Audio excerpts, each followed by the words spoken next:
Le recrutement de la résistance était livré à deux facteurs essentiels, l'intuition et le hasard. Alors ce ne sont pas des facteurs qui conduisent à des solutions géométriques. Ça veut dire qu'il y a eu certains cas d'infiltration, pas très très nombreux, mais quelques-uns ont fait beaucoup de dégâts.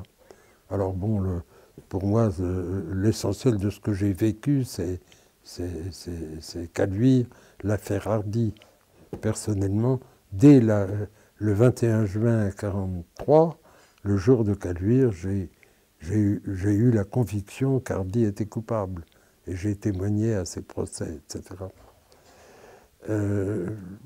Pour le reste, la délation, c'est un phénomène assez affreux, assez compliqué aussi.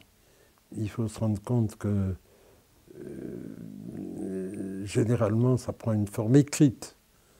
Et ça ne s'est pas arrêté à la Libération. Ça a continué après.